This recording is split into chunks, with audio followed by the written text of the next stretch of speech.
Hey everybody, welcome back to Harris Family Adventures.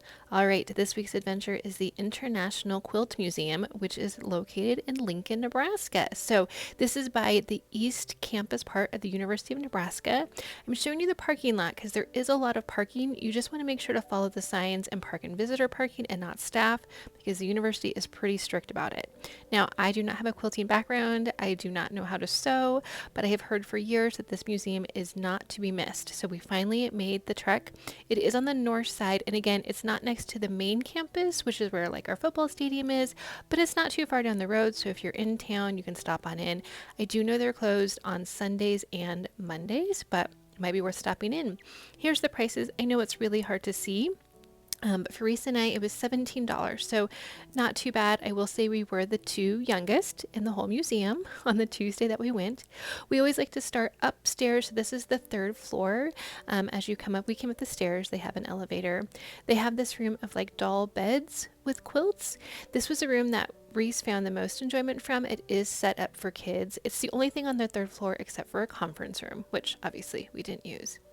These are just some tiles that you're going to see in a bit. Reese is going to turn, so there's kind of questions and answers, but when they're all turned, it kind of looks like a collage. So that row is what kind of quilts are there, and then each little turny-majig had some information to answer that question.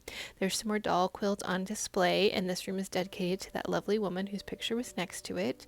One of the things I really liked about this room, and you're going to see in just a bit, is that it has a really pretty view. So springtime in Nebraska is beautiful, but it is pollen filled. You're going to see in a bit we have a lot of blooming trees and that type of thing, but it is really nice to visit in the spring. Just beware, you never know if it's going to be 45 degrees or 90 degrees because it can change just that quickly.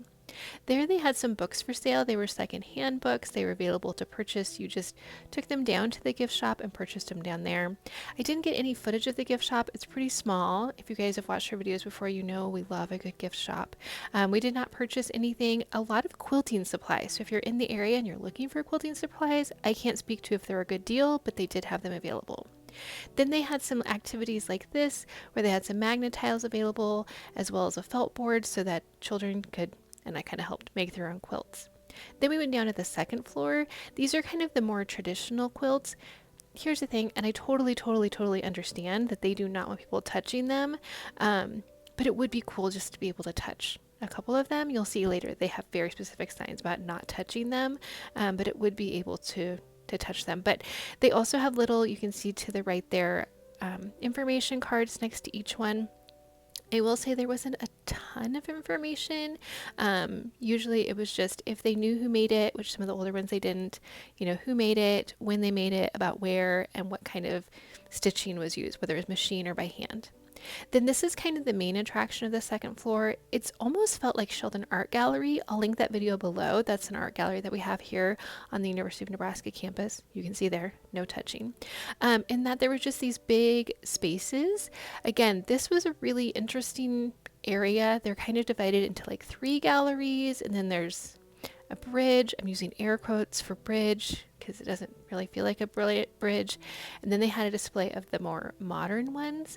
So yeah, again, there was a lot of people there that I could tell were really into quilting. And while we would look at something and be like, that's cool, they would look and be like, oh my gosh. So I think, if you have some time, it's worth a stop. But if you are into quilting or you are traveling with somebody who's into quilting, make a stop here. So this was kind of, again, that second floor, the second little like gallery area of the quilts. And then we went ahead and crossed. We were trying to avoid some of the groups that were there. We crossed into the more modern quilts. So you can see these are made out of wood, which I thought was really cool. Not something that you think about in terms of a quilt as being made out of wood, but I really like that. We are technically on that bridge right now. So when they say bridge, don't get too excited about like being able to look down. Now I'm going to stop on that picture off to the side in a little bit because this is the International Quilt Museum. So those are actually all of the countries that are represented by having a quilt featured here.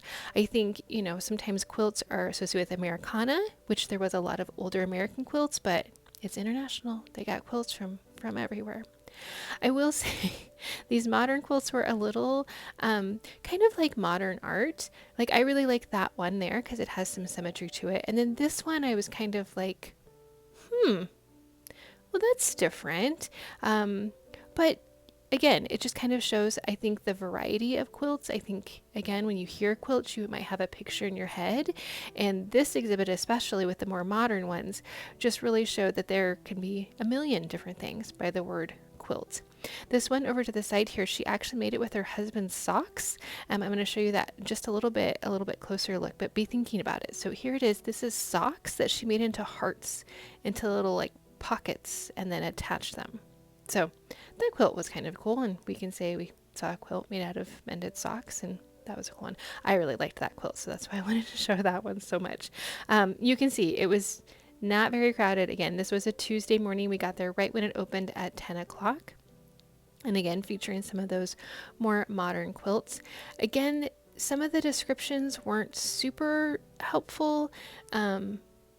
Maybe if you had a quilting background, you had some information to kind of glom onto this information, but we didn't. So it wasn't something that we found to be super helpful, but it was interesting to look around and see all of the different quilts. And some of them we liked more than others, but I think that's to be found in any kind of art gallery. And I would think of it that way, as an art gallery with material. This was on the first floor. This is the last room we went to. Oh, nope, so sorry. We're still on the second floor here. This is the last gallery on that second floor. So these are some quilts from over in like Asia, that area. This is one of the places that we got kind of confused. The signs didn't seem to be matching. Like it said those quilts, then there was a sign next to it, but it didn't seem to be matching what those quilts would have been used for. So I think it could use some help in that area. All right, now we're down to the first floor. This is the last room we went to.